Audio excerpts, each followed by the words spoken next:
ચર્ચાની અંદર all India gems and jewellery domestic काउंसिलના चेयरमैन संयम मेहरा पण जोड़ाई गया है। संयम जी, स्वागत है आपका सीएनबीसी बाजार पर। और हम यहाँ पे आज बात कर रहे हैं बजट से जेम्स एंड ज्वेलरी सेक्टर की कौन कौन सी एक्सपेक्टेशन है। हमने यहाँ पे शुरुआत की कि पहली एक्सपेक्टेशन जिसका हम एक्चुअली देखा जाए तो काफ़ी साल से हम बात कर रहे हैं कि इम्पोर्ट ड्यूटी कुछ यहाँ पे कम की जाए, वो गोल्ड की हो, सिल्वर की हो। और कौन कौन सी एक्सपेक्टेशन आप यहाँ पे रख रहे हैं, और ये आपकी जो आपकी भी शायद फाइनेंस मिनिस्ट्री से बातचीत हुई होगी, तो कौन कौन सी एक्सपेक्टेशन आपने उनके सामने रखी है? देखिए, फर्स्ट मांग तो हमेशा ही इंपोर्ट ड्यूटी रिडक्शन की रहती है। 12.5% प्लस 2.5% एग्रीकल्चर सेस करके 15% की जो ड्यूटी है उसको 10% पे लाया जाए, ताकि जो बिजनेस इंडिया के बाहर जा रहा है, लोग दुबई सिंगापुर से ज्वेलरी खरीद के इंडिया में आते हैं, वो अभी रुक सके, और जितना भी स्मगलिंग होती है वो भी रुक सके।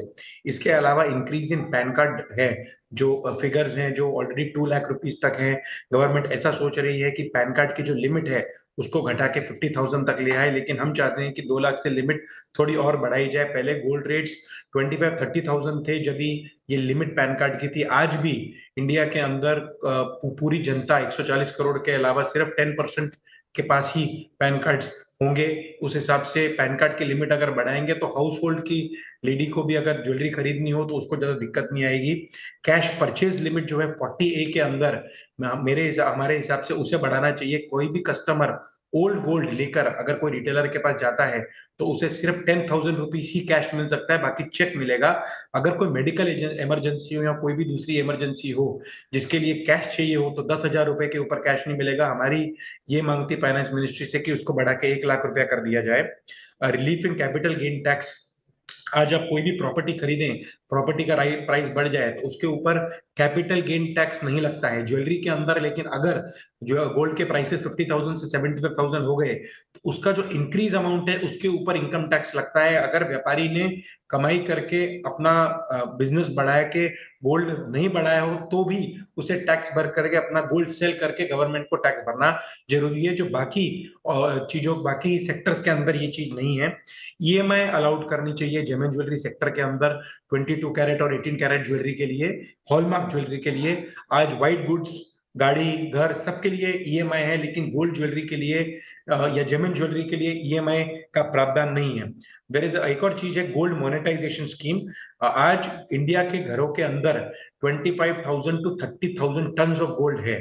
गोल्ड मोनेटाइजेशन स्कीम के हिसाब से जितने 500 ग्राम तक गोल्ड डीमैट अकाउंट के ज्वेलर्स के थ्रू होके ये अलाउड करना चाहिए, ताकि एक लेडी को 500 ग्राम डिपॉजिट करना बिना सवाल अलाउड होना चाहिए। इंडिया के अंदर 800 टन सोना इंपोर्ट होता है, जिससे 5 से 6 लाख करोड़ के आसपास इंडिया के डॉलर के रूप में इंडिया के बाहर जाता है। तो अगर ये गोल्ड मोनेटाइजेशन स्कीम जो प्रधानमंत्री जी ने 3 साल पहले ये लागू की थी, उसके हिसाब से सिर्फ 12 से 13 टन गोल्ड ही अभी इस मोनेटाइजेशन स्कीम से आया है। लेकिन अगर इसको थोड़ा सा और ठीक करेंगे तो ज्यादा सही तरीके से चलेगी, और इंडिया का जो इंपोर्ट है वो 800 टन से घट के 400 टू 500 टन आ जाएगा, और इंडिया के अंदर ही जो गोल्ड पड़ा है वो 300 टन वापस घूम के ज्वेलर्स के पास आ जाए।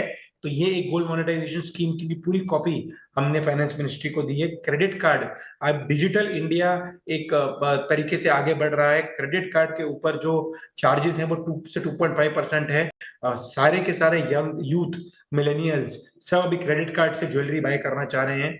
तो अगर इसके ये हाई वैल्यू ट्रांजैक्शंस के हिसाब से अगर इसके चार्जेस 1 से 1.2% के आसपास हो जाएं तो मुझे लगता है कि ये डिजिटल इंडिया और कैशलेस इंडिया वापस सही तरीके से और भी आगे बढ़ सके। जीएसटी बजट का हिस्सा नहीं है, लेकिन जीएसटी की मीटिंग पहले हुई थी इस बजट के। उसके अंदर 3% जीएसटी है गोल्ड के ऊपर, डायमंड्स के ऊपर कहीं पे 1.25 है, कहीं पे 1.5 है। मेरे हिसाब से कि गोल्ड के ऊपर भी जो पहले वैट था 1%, ये हाई वैल्यू ट्रांजैक्शंस है, इसके ऊपर भी 1.25% जीएसटी किया जाए, ताकि गवर्नमेंट और ज्वेलर्स दोनों को इससे अच्छा फायदा हो। मुझे नहीं लगता कि इंपोर्ट ड्यूटी के ऊपर ज्यादा कुछ असर पड़ेगा, लेकिन बाकी जो डिमांड्स है जो हमने फाइनेंस मिनिस्ट्री को मिलकर दी है उसके ऊपर मुझे लगता है कि इस बजट के अंदर कुछ चीजें हमें मिलेंगी। ઓકે, તો બજેટથી અપેક્ષાઓની આપણે જ્યારે વાત કરી રહ્યા છે તો આજે આપણે આપણી સાથે સંકળાયેલા બંને નિષ્ણાતોનું માનવું છે કે એક માંગ જરૂરથી છે અહીં આગળથી કે ઇમ્પોર્ટ ડ્યુટી સોના ચાંદી પર ઘટાડવામાં આવે, પણ સંભાવના અહીં આગળથી ઓછી લાગી રહી છે. પણ જેમ્સ એન્ડ જ્વેલરી સેક્ટરની મહત્ત્વની માંગણીઓ છે અહીં આગળથી સંયમજી આપણને ખૂબ સરસ રીતે એક લિસ્ટ કરીને સમજાવી છે કે 10,000ની ઉપરનું કેશ જ્યારે તમે સોનું વેચો છો તો તમને 10,000 જ રૂપિયા મળે છે, બાકી કેશ મળે છે. તો આ રકમને 1 લાખ સુધી વધારવામાં આવે તો કોઈ ઇમરજન્સીમાં જેને સોનું વેચી રહ્યા છે એને એક હેલ્પ ચોક્કસપણે થઈ શકે. કેપિટલ ગેઇન ટેક્સ ઉપર અહીંયા આગળથી એક રાહતની માંગણી કરવામાં આવી.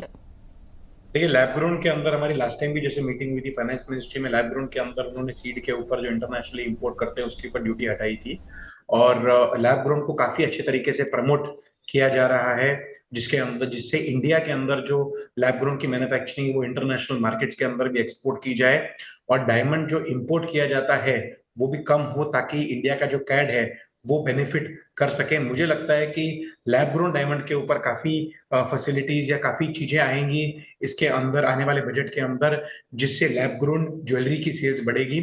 डायमंड और लैब ग्रोन दोनों के कस्टमर्स अलग हैं.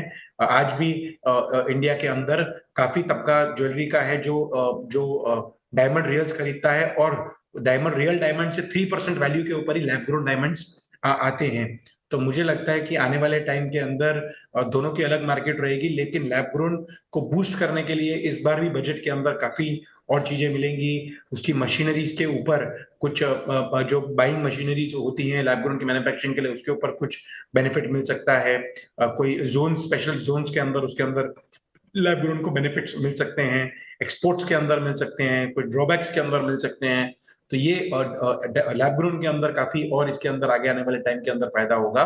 एक और बात करना चाहूंगा, आपने जैसे कहा कि गवर्नमेंट के रेगुलेशंस क्या होंगे. हमारी कल ही मीटिंग हुई थी फाइनेंशियल इंटेलिजेंस यूनिट की टीम से, FIU, जिसके अंदर prevention of money laundering act है वो जेम एंड ज्वेलरी सेक्टर के ऊपर अभी है.